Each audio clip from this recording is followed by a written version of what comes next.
Hi everyone, welcome back. Today's video is going to be something that just kind of occurred to me off the top of my head. As a color lover for makeup, most of my palettes tend to be very vibrant and very colorful, and I don't really have a lot of neutral palettes on hand. At least not like strictly neutral palettes. But I do have a few, and I've decluttered quite a few neutral palettes over the years, but there's some that I keep in my collection because I find them to be almost vital to me. Because I use so much color all the time, every now and then, very, very rarely do I get bored of color, but sometimes I just want to wear a neutral color because they do tend to be quite flattering. So I thought today I could talk about the 5 neutral palettes that I've kept in my collection over the years that I think are important for me to have because I really enjoy them, and they've lasted through so many declutters because I feel like these are the best neutral palettes that I've owned, and I always want to keep them on hand. I believe all 5 of these are currently available, but if 1 or 2 aren't, don't hold me to it. It's also highly likely that a lot of you have these in your collections too, and you might have just forgotten about them, or maybe it's something that you love and use all the time too. I'm going to go in no particular order. I've just stacked them up in front of me, so I'm just going to pull them one off the top. And the first one I've got here is the Naked Reloaded palette. Now, this is the, I guess, the successor to the original Naked palette, which is a delightful palette. It is phenomenal. It's one of my favorite OG palettes, but it's no longer available. And honestly, I've kind of grown past the color story in there just in terms of the finishes, because I think there's only 2 matte colors in there and the rest are all shimmery. And while I still love and adore that palette, that's not really the way I wear my makeup anymore. I'm not a full shimmer kind of woman. I definitely prefer mattes. And the successor to the original Naked palette is the Naked Reloaded palette, and I think it is a worthy palette to replace the original Naked palette. When I first saw this color combination, I mean, my initial reaction with most neutral palettes is not that exciting. But I have to say, in practice, this has turned out to be a genuine wonder to play with. I love the fact that they have so many more matte shadows in here. You're looking at what? Well, that one's a bit satin, but whatever. Honestly, I tend to consider satin matte because they perform basically the same. So this is matte, 1, 2, 3, 4, 5, 6. So 6 shades in here are matte, which is just freaking phenomenal. Like, you know, that's 3 times the amount that they had in the original Naked palette. And I am definitely somebody who prefers a lot more matte colors in my palette, so that made me really happy. And then the variety of shimmers in here are really, really nice. Angel Fire here is one of my absolute favorite lid colors. I tend to use it wet, which is why it looks a little bit mashed up in the pan there. And then you've got 2 or 3 colors in here that look like they could have been lifted directly from the Naked Heat palette, which I think is fantastic because the Naked Heat, while it was great in quality, was really just a one-note palette. And I found that really frustrating about that thing. I think I did declutter it because I just never got a different look out of it. So to incorporate 3 colors in here that could have basically fit into the Naked Heat palette, I think was a very smart idea. You've also got like a shimmery taupey gunmetal color here, which is quite pretty. This color Distill is not a shade that I play with very much. I'm just not a shimmery brown kind of woman. But the other matte shadows in here are like brow bone highlight shades for me, or like perfect transition colors, which is excellent. And the thing about this palette that makes it one of the best things is the fact that you've got this shade here called Retro, which is kind of like a coral color that you can use on the lid or through the crease, that just adds a pop of color-ish to an otherwise very neutral palette. I mean, when you look at that color, it's not colorful, but it does add some depth of coral and warmth to this otherwise very bland, benign, neutral palette. So when this first came out, I don't think I was necessarily that impressed with it, but when I started playing with it, I was like, this is great. This is really good, and it is a good replacement, I think, for the original Naked palette. Okay, next, the Tarte Tartelette in Bloom palette. This was another palette that I thought was fairly innocuous because it just didn't look that interesting, but I was sent this one along with the original Tartelette palette by the brand way back in the day, and I honestly kind of put this by the wayside because it didn't look that interesting. Let me show you the inside. It just fine. It's fine. It's a neutral palette, but it's not that exciting.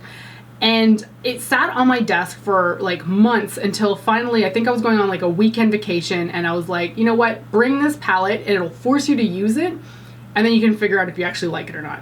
Because when I'm traveling, I actually tend to prefer bringing neutral palettes with me because they're just easier to work with. You don't have to spend too much time figuring out your eyeshadow kind of thing, because while I love color, clearly, when I'm on vacation, I don't necessarily want to be thinking about putting together color combinations all the time, so I tend to prefer using neutral palettes with some color. Anyway, I brought this with me for that like 3-day weekend and was blown away at just how freaking gorgeous these colors tend to look on the eye. I was in total shock. Seriously, I just couldn't believe how flattering they were, especially considering I wasn't thinking much about this thing. I think the first time I wore it, I actually used Rebel Leader with Firecracker on the lid, and I was just like, I look amazing today. Like, I was just blown away at how good it looked. And the quality of these shadows, so good. So freaking good. The shimmers apply seamlessly. You can just drag them across your lid and they're just like full pigmentation.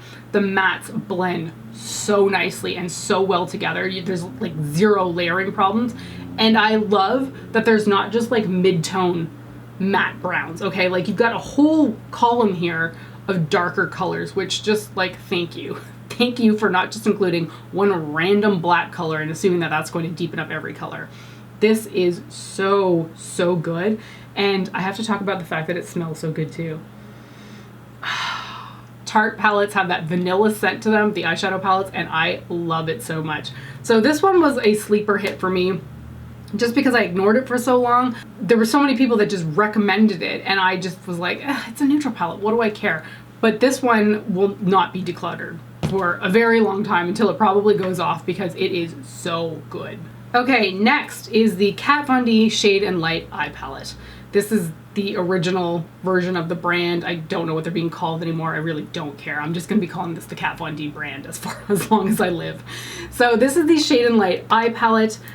This came out quite a long time ago, and I was actually given it by a coworker of mine who found that the formula on her gave her rashes, and it just like irritated her eyes. So I don't know what's inherently wrong with this palette for her skin type, but on me, I have no problems whatsoever. So this is a fully matte neutral palette. You've got more of a cool tone side of things, a warm tone side of things, and then one that sort of just like falls a little bit in the middle, neither too cool nor too warm. And this is probably the palette that I reach for the most when I'm doing any kind of like costume or cosplay kind of thing, because generally when I'm trying to look like somebody else from a movie or a TV series or something like that, makeup is not generally done the way that I do makeup. Like, it's not a full expression of who the person is. It's just usually done to make them look good. So if I'm trying to look like when I tried to do my Captain Marvel type look, I just wanted to like make my eyes look bigger and more awake and alive. So I used this palette. When I was trying to be Daenerys Targaryen from Game of Thrones, I went to this palette, and I was not very successful in that one at all. But it's the kind of palette that you can use to manipulate your features. And you can use this for regular beauty looks, no problem, of course. But I found that this was very good at shading and creating different shapes with my own eyes, which was very handy. And I mean, you can use this for contour too, because look at the shades in here. Like, you could pull bronzer type colors for my skin tone anyway out of this. You can contour with these shades too. So this was just really good at accentuating my features, but also changing them if I wanted to. It is definitely the palette that I reach for the most when I just want to create something almost classic on my eyes. Like, if I just need to do something super simple on the eyes because I'm going to be doing a bold lip color or doing some other kind of like face paint on my face, or something like that. This is just boring as hell to look at, but so useful. The number of times that I've reached for this palette is way more than I ever thought I would when this coworker gave it to me. This is the kind of palette that I wish I just bought myself, but it's one that I never would have because it just looks too freaking bland. So I'm super happy that my coworker had a bad reaction to it and gave it to me, because this has been phenomenal. Okay, next up is the Tarte Tarteist Pro palette. I didn't actually realize I had two Tarte palettes in here. This is another palette that is heavily focused on matte shadows with only like one strip of shimmery colors. And I mean, I think you can pretty much tell my preferences lean towards matte colors overall, but a matte neutral color is so freaking vital, I feel like. They're so transformative on the eyes. So obviously you can tell with 16 matte shadows in here and 4 shimmers that this has been a very useful palette for me.